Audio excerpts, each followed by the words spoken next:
지구상에서 가장 중요한 물길 하나가 지금 이 순간 조용히 무너지고 있습니다.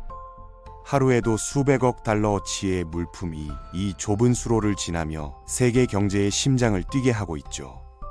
하지만 만약 이 길이 단 하루라도 멈춘다면 어떨까요? 전 세계의 물류망은 마비되고 식량과 에너지 가격은 폭등하며 수많은 나라의 경제가 단숨에 붕괴할 겁니다. 그런데 지금 그 세계의 혈관이 다른 나라의 소나기로 넘어갈 수도 있다는 신호가 포착되고 있습니다. 이건 단순한 항로의 문제가 아닙니다. 누가 바다를 지배하느냐, 그 싸움의 최전선이 바로 이곳 파나마 운하예요. 여기서는 배 한 척이 지나는 것처럼 보이지만 실제로는 국가의 운명이 오갑니다. 그리고 그 아래에 숨겨진 거대한 정치적 음모와 지정학적 갈등이 지금 이 순간에도 서서히 수면 위로 떠오르고 있습니다. 오늘은 21세기 권력 전쟁의 무대가 되어버린 곳 파나마 운하에서 벌어지고 있는 일에 대한 이야기를 시작해 보겠습니다. 자, 상상해 보세요. 거대한 컨테이너선이 해수면에서 26m, 마치 공중으로 떠오르는 듯한 광경을 펌프도 전기도 없이 오직 물의 힘만으로. 이건 마법이 아닙니다. 100년 전 인류가 만든 가장 위대한 기술이지요. 이곳 파나마 운하에서는 매일 이런 놀라운 광경이 30번에서 40번씩 반복됩니다. 하지만 이 경이로운 기술적 성취 뒤에는 인간의 욕망과 갈등, 그리고 희생이 숨어 있어요. 100년도 넘는 세월 동안 이 좁은 땅에서 벌어진 이야기는 그 어떤 영화보다도 극적입니다. 운하의 동쪽 입구에서 시작된 배들의 여정은 그야말로 경이롭습니다. 태평양에서 온 거대한 선박이 첫 번째 수문 안으로 들어서면 거대한 철문이 닫히고 아래쪽에서 물이 차오르기 시작하죠. 중력으로 아래로 흘러야 할 물이 오히려 배를 밀어 올리는 겁니다. 마치 자연의 법칙을 거꾸로 이용하는 듯한 광경이죠. 이 과정을 3번 반복하면 배는 바다 수준에서 무려 85피트, 즉 26m 높이의 가툰 호수에 도달하게 됩니다. 각각의 수문을 채우는 데는 약 2,600만 갤의 물이 필요합니다. 중간 규모 도시가 하루 동안 사용하는 물의 양과 맞먹죠. 이 인공 호수, 가툰 호수는 그 자체로 하나의 기적입니다. 언덕들이 물에 잠기면서 수많은 작은 섬들이 생겼는데 사실 이 섬들은 모두 예전의 산꼭대기였습니다. 20세기 초 미국이 차가레스 강에 거대한 댐을 세우면서 이 지역 전체가 물에 잠긴 거예요. 그래서 운하의 절반 이상은 인공적으로 판 수로가 아니라 본래 강의 흐름이었던 곳이 물에 잠겨 만들어진 구간입니다. 가툰 호수가 형성될 때 수백 개의 마을이 사라졌고 수만 명의 주민들이 삶의 터전을 떠나야 했습니다. 지금도 호수 깊은 곳에는 그들이 살던 집터와 교회가 고요히 잠들어 있습니다. 하지만 이런 기술적 경이로움 뒤에는 수천 년에 걸친 인간의 이야기가 숨겨져 있습니다.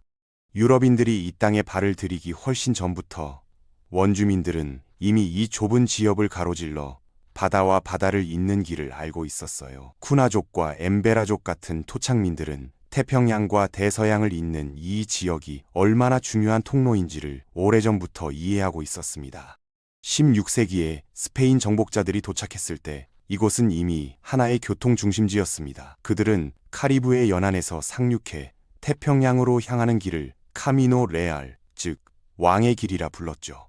남미에서 캐낸 금과 은은 이 길을 따라 운반되어 파나마를 거쳐 스페인 본토로 실려갔습니다. 이때부터 파나마는 세계 경제의 혈관이 되었고 그만큼 위험한 땅이기도 했습니다. 스페인의 보물선들이 오가는 이 길은 곧 해적들의 표적이 되었죠. 영국의 사략선과 스페인 함대가 이곳에서 맞붙었고 1671년에는 악명 높은 해적 헨리 모건이 파나마 시티를 불태우며 역사의 한 장면을 남겼습니다. 세기가 바뀌고 19세기 중반이 되자 또 다른 황금의 시대가 찾아왔습니다. 캘리포니아 골드러시. 당시 미국 동부에서 서부로 가는 가장 빠른 길은 바로 이 파나마를 통과하는 것이었습니다. 배를 타고 파나마까지 온 사람들은 좁은 육지를 횡단해 다시 배를 타고 캘리포니아로 향했죠. 이때 미국인들이 건설한 것이 바로 파나마 횡단 철도입니다. 1850년부터 1855년까지 5년 동안 이어진 공사에는 전 세계에서 수만 명의 노동자들이 몰려들었습니다. 중국, 아일랜드, 자메이카, 콜롬비아 등 다양한 국적의 사람들이 함께 땀을 흘렸지만 그 대가는 참혹했습니다.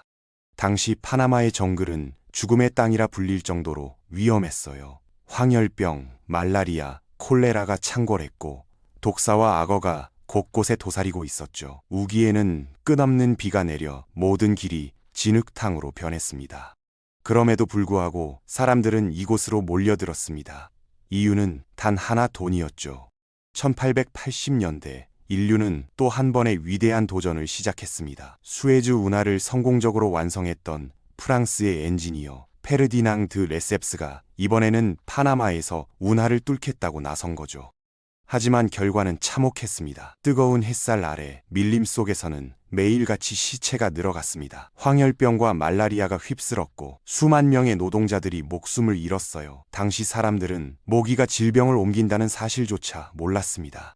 게다가 레셉스는 파나마의 지형을 너무 가볍게 봤습니다. 그는 수에즈에서처럼 바다와 같은 높이의 수평 운하를 파면 된다고 믿었지만 파나마는 완전히 달랐습니다. 울창한 산악지대와 폭우, 그리고 끊임없는 산사태. 결국 프랑스 회사는 파산했고 2만 명이 넘는 투자자들이 전 재산을 잃었습니다. 이 사건은 곧 파나마 스캔들로 번졌습니다. 정치인과 언론인들이 뇌물을 받았다는 사실이 드러나면서 프랑스 제3공화국 전체가 흔들릴 정도의 정치적 파문을 일으켰죠. 하지만 20세기 초 또 다른 나라가 이 무대에 등장합니다. 미국이었죠. 두 개의 바다를 가진 나라로서 미국은 해군력을 빠르게 이동시킬 수 있는 길이 절실했습니다. 1898년 미서전쟁 당시 전함 오리건호가 샌프란시스코에서 쿠바까지 가는데 무려 67일이 걸렸습니다. 그 길고 지루한 항해는 루스벨트 대통령에게 한 가지 확신을 주었죠. 운하는 반드시 필요하다. 그래서 그는 파나마의 독립을 비밀리에 지원했습니다. 그 대가로 미국은 운하 지역에 대한 영구적인 통제권을 얻었죠. 1903년 파나마가 독립한 지 불과 사흘 뒤에 체결된 헤이 부나우바리아 조약, 그 조약 한 장으로 미국은 폭 16km, 길이 82km에 달하는 운하지대를 영원히 사용할 권리를 손에 넣었습니다. 그곳에서는 파나마의 법이 아닌 미국의 법이 통했죠. 파나마가 받는 건 매년 25만 달러의 임대료가 전부였습니다. 운하 건설은 말 그대로 세계의 축소판이었습니다. 바베이도스, 자메이카, 중국, 스페인, 이탈리아, 독일 등 전 세계 56개국에서 모인 4만 3천 명의 사람들이 이 좁은 땅에 모여들었죠. 그들은 다이너마이트로 산을 깎아내고 수문을 세우며 매일 300번 이상의 폭발을 반복했습니다. 특히 쿨레브라 절개 구간은 죽음의 현장이었습니다. 산사태와 폭발 사고가 끊이지 않았고 또다시 수천 명이 그 자리에서 목숨을 잃었죠. 그럼에도 불구하고 1914년 마침내 운하는 완성됐습니다. 그리고 그 뒤에는 또 하나의 혁명이 있었죠. 미군의 군의관 윌리엄 고거스는 모기가 황열병과 말라리아를 옮긴다는 사실을 밝혀내고 대대적인 방역 작전을 시작했습니다. 도시 전체에 소독을 실시하고 모든 물웅덩이에 기름을 뿌려 모기의 서식지를 없앴습니다. 그 결과 프랑스 시대에는 수만 명이 죽었던 이곳에서 미국 시대에는 10년 동안 5,600명이 희생되는 수준으로 줄어들었죠. 하지만 그 숫자 뒤에는 또 다른 현실이 숨어 있었습니다. 희생자의 절반 이상이 서인도 제도 출신 흑인 노동자들이었어요. 그들은 가장 위험한 이 일을 맡았지만 백인 노동자들의 절반에도 못 미치는 임금을 받았습니다. 인류는 두 바다를 하나로 잇는 데 성공했지만 그 대가로 수많은 이들의 피와 땀이 파나마의 흙 속에 스며들었습니다. 1914년 파나마 운하가 개통되자 세계는 단숨에 좁아졌습니다. 그리고 그 중심에 선 건 다름 아닌 미국이었죠. 운하 덕분에 미국은 두 대양을 오가며 언제든 군함을 이동시킬 수 있게 됐고 1차 세계대전이 터지자 그 전략적 가치는 폭발적으로 커졌습니다. 미국은 운하 주변에 거대한 군사기지를 세우고 파나마 한복판에 운하지대라는 특별한 영토를 만들어버렸습니다. 이곳은 말 그대로 파나마 안의 미국이었습니다. 폭 16km, 길이 82km에 달하는 이 지역에서는 미국의 법이 통했고 미국 달러가 쓰였죠. 운하지대의 중심 도시 발보아는 완전히 다른 세계였습니다. 잘 정비된 주택가, 골프장, 영화관, 학교, 병원, 잔디밭이 깔린 단독주택과 클럽하우스가 즐비한 그곳은 마치 미국 중서부 교회의 축소판 같았죠. 이곳에서 태어난 사람들은 조니언이라 불렸습니다. 파나마 땅에서 살았지만 미국 시민으로 살아간 사람들. 그들은 하녀와 정원사를 두고 본국보다 훨씬 적은 비용으로 풍요로운 열대의 미국식 삶을 누렸습니다. 하지만 그 화려함의 그림자에는 차별과 분노가 자라나고 있었습니다. 파나마 사람들은 자기 나라 한가운데서조차 2등 시민으로 취급받았어요. 운하지대에 들어가려면 특별한 허가가 필요했고 같은 일을 해도 임금은 백인 미국인의 절반에 불과했습니다. 파나마 시티는 운하지대에 의해 둘로 나뉘었고 콜론시는 운하지대에 둘러싸인 채 고립됐죠. 운하지대의 인종차별은 노골적이었습니다.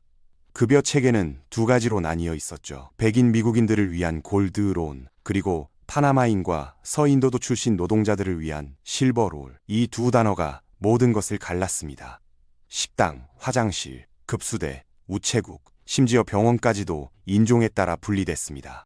파나마인들은 운하지대의 상점에서 물건을 살 수도 없었고 학교에 입학할 수도 없었죠. 운하지대 병원에서는 응급 환자가 아니면 치료조차 거부당했습니다. 자국 땅에서 자국민이 외국인 취급을 받는 현실, 그 모욕감은 시간이 지날수록 쌓여갔습니다. 1930년대에 들어서자 파나마 곳곳에서 민족주의 운동이 들불처럼 번졌습니다. 학생들과 지식인들이 거리로 나와 운하는 파나마의 것이다를 외치며 시위를 벌였죠. 하지만 미국은 귀를 닫았습니다. 이곳은 단순한 수로가 아니라 미국의 세계 전략의 심장부였기 때문이죠. 2차 세계대전이 발발하자 파나마 운하의 중요성은 상상을 초월할 만큼 커졌습니다. 태평양과 대서양을 오가는 미군의 전함과 보급선 대부분이 이 좁은 수로를 통과했기 때문이죠. 미국은 운하를 지키기 위해 파나마 전역에 130개가 넘는 군사기지를 세웠고 한때 6만 명이 넘는 미군이 이 땅에 주둔했습니다. 전쟁이 끝난 뒤에도 상황은 달라지지 않았습니다. 냉전이 시작되면서 운하는 여전히 세계 패권 경쟁의 핵심 거점이었고 미국은 소련의 위협에 대비한다는 명목으로 파나마 내 군사력을 계속 강화했죠. 그 결과 파나마는 사실상 미국의 군사적 보호령처럼 변해버렸습니다. 하지만 이런 현실은 파나마인들의 분노를 점점 키워갔습니다. 그리고 마침내 1964년 2월 9일 역사가 바뀌는 사건이 일어났죠. 그날 파나마 고등학생들이 운하지대에 있는 발보아 고등학교로 향했습니다. 운하 구역에도 파나마 국기를 개양하겠다는 상징적인 행동이었지만 현장에서 미국 학생들과 충돌이 벌어졌고 그 과정에서 파나마 국기가 찢기고 말았습니다. 이 사건은 곧 전국적인 분노로 번졌습니다. 파나마 전역에서 대규모 반미 시위가 폭발했고 4일 동안 이어진 충돌로 미군 4명과 파나마인 21명이 목숨을 잃었습니다. 수백 명이 부상을 입었고 도시 곳곳이 불타올랐죠. 결국 파나마 정부는 미국과의 외교 관계를 단절하며 운하는 파나마의 것이라는 새로운 조약 체결을 요구했습니다. 이날은 지금도 순교자의 날로 불리며 매년 전국적인 추도식이 열리고 있습니다. 이 사건은 미국에게도 경종을 울렸습니다. 린든 B. 존슨 대통령은 1965년 파나마와의 새로운 운하 협상을 시작하겠다고 발표했죠. 하지만 베트남 전쟁과 정치권의 반발로 진전은 느렸습니다. 특히 미국 내 보수파들은 운하는 결코 포기할 수 없다며 끝까지 강하게 반대했습니다. 1970년대로 접어들면서 상황은 급격히 달라졌습니다. 파나마의 실권자였던 오마르 토리오스 장군이 운하 반환을 위한 전면적인 외교전에 나선 것이죠. 그는 UN, 비동맹회의, 미주기구 등 세계 곳곳의 외교 무대에서 파나마의 목소리를 높였습니다. 특히 1973년 UN 안보리 회의를 파나마 현지에서 직접 개최하면서 국제사회의 관심을 끌어냈습니다. 토리오스는 무력을 쓰지 않았습니다. 대신 여론을 무기로 삼았죠. 그는 연단 위에서 이렇게 외쳤습니다. 우리는 운하를 원하지 않습니다. 정의를 원합니다. 그 한마디는 전 세계의 공감을 얻었고 미국은 점점 도덕적 압박에 시달리게 됐습니다. 1970년대 후반 미국의 지미 카터 대통령이 등장하면서 새로운 전기가 찾아왔습니다. 인권과 도덕 외교를 중시한 그는 마침내 파나마와 새로운 운하 조약을 체결하기로 결정했습니다. 하지만 미국 내부의 반발은 거셌습니다. 보수 세력과 언론은 카터가 미국의 국익을 팔아넘겼다며 맹렬히 비난했고, 심지어 로널드 레이건은 우리가 만들고 우리가 지불한 운하는 우리의 것이다 라며 정면으로 맞섰죠. 운하 문제는 단순한 외교 이슈를 넘어 정치적 폭풍이 되었고, 1976년 공화당 대선 경선에서 레이건이 포드 대통령을 위협할 수 있었던 이유도 바로 이 운하 논쟁이었습니다. 1977년 드디어 역사적인 순간이 찾아왔습니다. 토리 호스와 카터가 새로운 파나마 운하 조약에 서명한 것이죠. 이 조약은 두 부분으로 구성됐습니다. 파나마 운하 조약은 1999년까지 단계적으로 운하를 이양하는 내용을 담았고, 중립성 조약은 운하의 항행이 언제나 보장되어야 한다는 원칙을 명시했습니다. 하지만 미국은 여기에 단서 조항을 넣었습니다. 운하의 중립성이 위협받을 경우 군사적으로 개입할 수 있다는 내용이었죠.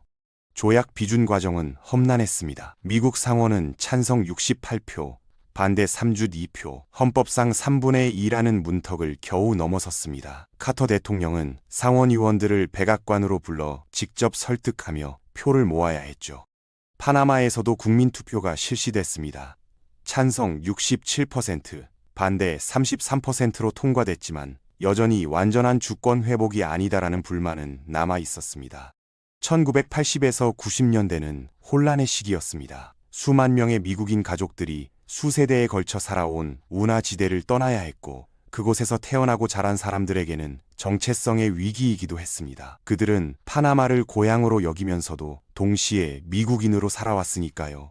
그러던 중 또 하나의 폭풍이 찾아옵니다. 마누엘 노리에가 파나마의 실권자였습니다. 초기에는 CIA의 지원을 받으며 미국의 중미 정책에 협력했지만 점차 독자 노선을 걸으며 소련과 쿠바의 손을 내밀었죠. 결정적으로 그가 마약 밀매에 연루되었다는 사실이 드러나면서 상황은 폭발했습니다.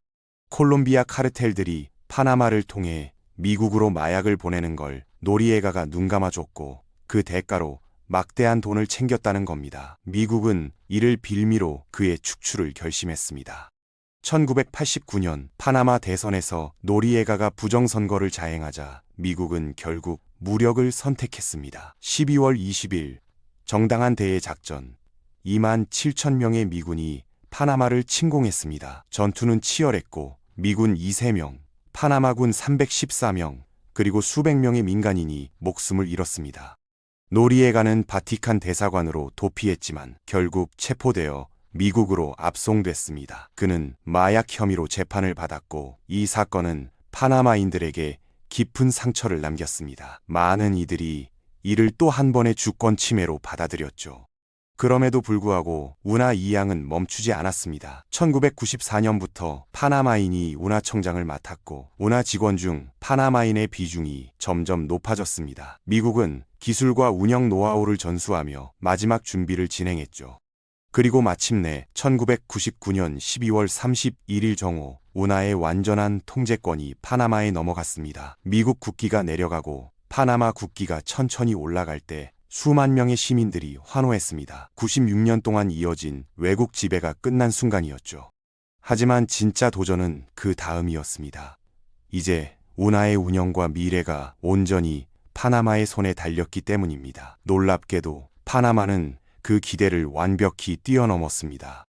운하 통행료 수입은 3배 이상 증가했고, 선박 대기 시간은 대폭 줄었으며 파나마는 운하를 단순한 수로가 아닌 글로벌 물류 허브로 발전시켰습니다. 2016년에는 52억 달러를 투입해 우패 확장 공사를 자체 자금으로 완성했습니다. 새로운 수문은 기존보다 60% 더 크고 물 사용량은 7%나 절약할 수 있는 최첨단 설계였죠. 오늘날 전 세계 해상 무역의 약 6%가 파나마 운하를 통과합니다. 운하 수입은 국가 예산의 5분의 1을 차지하며 하루 평균 35척의 선박이 통과하고, 그때마다 약 300만 달러의 통행료가 파나마로 흘러들어옵니다. 이제 파나마 운하는 단순한 수로가 아닙니다. 그건 한 나라의 주권, 인내, 그리고 자부심의 상징이 된 것입니다. 그런데 지금 이 모든 것이 다시 흔들리고 있습니다. 도널드 트럼프 대통령이 파나마 운하는 다시 미국의 손에 돌아와야 한다고 주장하고 나선 겁니다. 그는 자신의 소셜미디어를 통해 이렇게 말했죠. 파나마 운하는 원래 미국의 것이었고 다시 미국에게 돌아가야 한다. 트럼프가 내세운 이유는 두 가지입니다. 하나는 중국의 영향력 확대, 다른 하나는 파나마의 과도한 통행료 부과. 그는 특히 중국이 운하 주변 항만을 장악하고 있는 상황을 심각한 안보 위협으로 규정했습니다. 실제로 운하 양쪽 입구의 핵심 항구들은 홍콩계 기업 허치슨 포트 홀딩스가 운영하고 있습니다. 이 회사는 1990년대 말 발보아 항구와 크리스토발 항구를 25년간 운영할 권리를 얻었죠. 컨테이너 하역과 보관, 해상 물류의 심장부라 할 수 있는 시설들입니다. 트럼프 행정부는 이 회사가 중국 정부의 자금과 지시를 받는다며 이를 통해 중국이 운하에 과도한 영향력을 행사하고 있다고 주장했습니다. 특히 직원 중 다수가 중국 본토 출신이라는 점을 들어 필요할 경우 중국이 운하를 봉쇄하거나 미국 선박의 통행을 제한할 수도 있다는 우려를 제기했죠. 그런데 걱정은 단순한 음모론이 아닙니다. 중국 국영기업인 중국항만공정회사가 35억 달러를 투입해 운하를 가로지르는 네 번째 대건설 프로젝트를 진행 중이기 때문입니다. 이 다리가 완공되면 중국이 사실상 운하 상공의 전략적 요충지를 확보하게 된다는 분석이 나왔습니다. 또한 중국 기업들이 항만 운영을 통해 운하를 지나는 모든 선박의 이동과 화물 정보를 실시간으로 파악할 수 있다는 점도 미국 입장에서는 그냥 넘기기 어려운 문제였습니다. 트럼프는 취임 전부터 이미 군부의 운하 회복 계획을 세우라고 지시했습니다. 국방장관 피트 헤그세스가 파나마를 방문해 3일간 협상을 벌였고 미국은 50억 달러 규모의 경제 지원 패키지를 제안했습니다. 그 안에는 마약 퇴치와 치안 강화를 위한 군사 협력, 파나마 인프라와 교육 시스템 개선을 위한 기술 지원까지 포함돼 있었죠. 표면적으로는 지원이었지만 그 속엔 통제 복귀의 신호가 숨어 있었습니다. 결국 파나마의 호세 라울 물리노 대통령은 운하의 운영과 안전을 어떤 외국 세력에도 위협받게 하지 않겠다고 공개 약속했습니다. 그리고 운하 운영의 투명성을 높이고 외국 기업들의 역할을 재검토하겠다고 발표했죠. 하지만 그 직후 미군 헬기 3대가 도착했고 한때 철수했던 옛 미군 기지 3곳인 하워드 공군 기지, 클레이턴 기지, 엘브룩 기지가 재활성화되었습니다. 명목상으로는 마약 단속과 테러 방지였지만 대부분의 분석가들은 사실상 운하 재점령이라고 보고 있습니다. 파나마 내부의 반발도 거셌습니다. 야당 정치인들은 이번 사태를 총 한 발 쏘지 않고 이뤄진 침공이라 비난했고 좌파 정당과 노동조합, 대학생 단체들은 반미 시위를 조직하며 거리에 나섰습니다. 한편 미국의 압박을 받은 허치슨 포트 홀딩스는 자산을 미국 투자그룹에 매각하는 방안을 검토 중입니다. 골드만삭스와 블랙스톤 같은 미국계 금융회사들이 인수에 관심을 보이고 있죠. 결국 중국계 기업은 운하에서 손을 뗄 수밖에 없는 상황으로 몰리고 있습니다. 이에 대해 중국 정부는 즉각 반발했습니다. 중국 외교부는 미국은 냉전적 사고에서 벗어나야 한다. 국제경제협력을 정치적 무기로 삼지 말라며 강하게 비난했죠.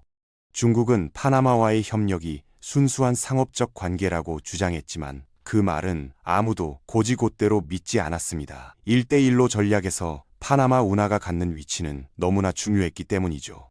중국은 이미 니카라과에서도 대체 운하 건설을 추진하며 미국의 영향력을 견제하려 하고 있습니다. 라틴 아메리카 전체가 미중 패권 경쟁의 새로운 전장으로 변하고 있는 셈입니다. 그렇다면 파나마 사람들은 이 사태를 어떻게 보고 있을까요? 최근 여론조사에 따르면 48%는 미국의 요구에 반대, 34%는 찬성, 나머지는 유보적인 입장을 보였습니다. 특히 노년층일수록 미국 개입에 대한 반감이 강했습니다. 그들은 과거 운하지대에서 이 등 시민으로 살았던 기억을 잊지 못합니다. 힘들게 되찾은 주권이 다시 위협받는다는 사실이 그들을 분노하게 만들죠. 반면 젊은 세대는 다소 현실적입니다. 경제를 위해선 미국과의 협력이 불가피하다는 의견도 많습니다. 이들은 주권보다는 경제적 실용주의를 택하는 세대입니다. 문제는 외부의 압력만이 아닙니다. 내부의 부패도 심각한 위협입니다. 운하가 매년 막대한 수익을 올리고 있지만 그 돈이 국민들에게 제대로 돌아가지 않고 있습니다. 상위 10%가 전체 부의 40% 이상을 차지하고 있고 파나마의 빈부 격차는 라틴 아메리카에서도 손꼽힐 정도로 큽니다. 운하 주변엔 초고층 빌딩이 즐비하지만 불과 몇 킬로미터만 벗어나도 판자촌이 끝없이 이어집니다. 사람들은 묻습니다. 이게 정말 우리의 운하가 맞는가? 부패 스캔들도 잇따랐습니다. 브라질의 건설 대기업 오데브레히트의 뇌물 사건이 전직 대통령 후안 카를로스 바렐라까지 휩쓸면서 국민들의 정치 불신은 극에 달했습니다. 그럼에도 불구하고 파나마는 포기하지 않았습니다. 시민단체들이 운하 수익의 투명한 사용을 요구하며 목소리를 높이고 있고 젊은 정치인들이 개혁의 바람을 일으키고 있습니다. 옛 미군 기지들도 새롭게 태어났습니다. 한때 군사 요충지였던 클레이턴 기지는 지금 평화의 도시라는 이름으로 교육, 연구, 스타트업의 중심지로 변모했습니다. 군사력이 아닌 지식과 혁신이 새로운 무기가 된 거죠. 이 모든 변화는 하나의 메시지를 전합니다. 우리는 다시는 지배당하지 않겠다. 파나마 운하를 둘러싼 갈등은 단순한 경제 문제가 아닙니다. 이건 주권의 의미, 그리고 작은 나라들이 강대국 사이에서 어떻게 살아남을 것인가에 대한 질문입니다. 운하는 파나마 땅에 있지만 그 영향력은 전 세계를 관통합니다. 그래서 이 작은 나라의 선택은 세계 질서의 균형에도 직접적인 영향을 미치고 있습니다. 파나마 사람들에게 주권은 추상적인 단어가 아닙니다. 그들은 주권을 잃었을 때 어떤 일이 벌어지는지를 세대에 걸쳐 몸으로 배운 사람들입니다. 지금 그들이 싸우는 건 단순히 땅이나 운하가 아닙니다. 그건 자신들의 존엄, 그리고 역사 전체의 기억입니다. 파나마 운하의 미래는 여전히 안개 속에 있습니다. 트럼프의 발언이 단순한 정치적 수사에 그칠지 아니면 실제 행동으로 이어질지, 중국이 어떤 방식으로 대응할지, 그리고 파나마가 그 사이에서 어떤 선택을 할지는 아직 누구도 확신할 수 없죠. 하지만 분명한 게 하나 있습니다. 이 운하를 건설하기 위해 목숨을 바친 수만 명의 노동자들, 그리고 주권을 되찾기 위해 싸운 파나마인들의 의지는 결코 꺾이지 않았다는 겁니다. 역사는 종종 같은 패턴을 반복합니다. 100년 전 미국이 파나마의 독립을 도와준 대가로 운하지대를 차지했던 것처럼 오늘날에도 또 다른 형태의 영향력의 전쟁이 벌어지고 있습니다. 하지만 이번엔 상황이 다릅니다. 파나마는 이미 주권의 가치를 뼛속 깊이 배웠고 국제사회 역시 과거처럼 침묵하지 않습니다. 이제는 어떤 강대국도 작은 나라의 존엄을 마음대로 짓밟을 수 없는 시대가 된 것이죠. 결국 파나마 운하는 단순한 물길이 아닙니다. 이곳은 인간의 야망과 희생, 그리고 희망이 교차하는 공간이에요. 전 세계 경제의 혈관이자 한 나라의 자존심이 걸린 상징이기도 하죠. 앞으로 이 운하를 둘러싼 갈등이 어떻게 흘러가든 그 과정 속에서 우리는 21세기 국제 질서의 본질을 다시 마주하게 될 겁니다. 힘과 이익이 지배하는 세상 속에서도 끝까지 스스로의 운명을 지키려는 사람들의 이야기 말이죠. 파나마인들의 용기와 끈기는 오늘도 계속되고 있습니다. 그들이 걸어온 길은 헛되지 않았고 주권과 존엄, 그리고 희망을 향한 그들의 여정은 앞으로도 이어질 겁니다. 언젠가 그 끝에서 진정한 평화와 번영의 시대가 열리기를. 세상은 지금 파나마를 통해 그 답을 배우고 있습니다.